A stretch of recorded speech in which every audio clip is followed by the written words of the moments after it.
Can you feel in your heart, deep down in your soul? Let the love of God move you, change you, raise your eyes to see the one who gave us all so much. Forever, God, forever.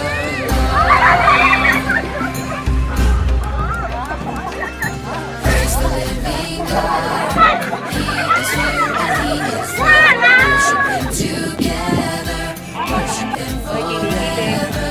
Look at what He's done. He gave His life for us. Can you feel it in your heart? Ano masasabi niyo?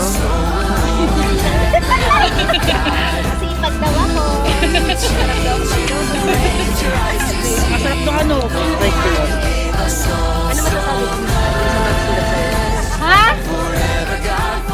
Ayos, perfect talaga ang pagkatulad niyo. Puro puri sa akin. Thank you, thank you.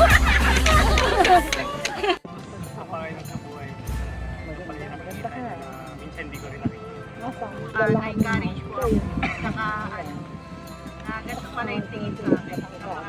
Kaya, salamat sa inyo. Salamat na yun ang akin.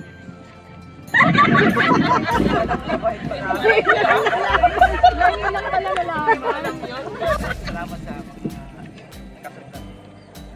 Ganun pala ang impression nyo. So, nagpapasalamat ako, nagpapasalamat ng todo. Salamat ako sa Diyos na ganito po yung mga nilagay mo sa akin. Ang pinakamaganda rito po para dapat natin maging ugali po yung masipag mag-serve kayo. Yun lang dapat siguro. Salamat po sa mga commentary. Talagang tatago ko. Natutuwa naman talaga ako. Salamat po ako dito sa mga nakalagay. Hindi po ako makapaniwala na ito yung naging positive na nakalagay sa akin. Ang pinakamadami ko yung pagmahal ko. Totoo yan. Salamat ako sa mga komensya. Comment ko sana sa ako. Yung pinakamarami ko sa masaya. Maraming salamat po sa inyo kahit bago pa lang ako dito sa Santa Life. Nakikita nyo na mabait pala ako. Praise God. Yung pala yung tingin sa akin ay maasikaso daw po ako. Ay, salamat naman po. Maraming salamat po. Thank you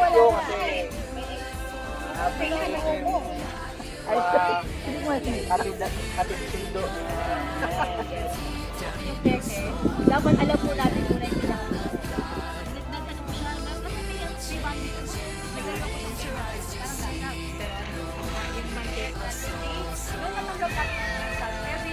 Kaya po araw-araw nilalais natin na maging mas mapalapit pa sa Panginoon. So wag po natin isipin na, ay, okay na to, tanggap naman ang Diyos na ganito, okay talaga. Pero tandaan po natin, we are changed from glory to glory. Raise your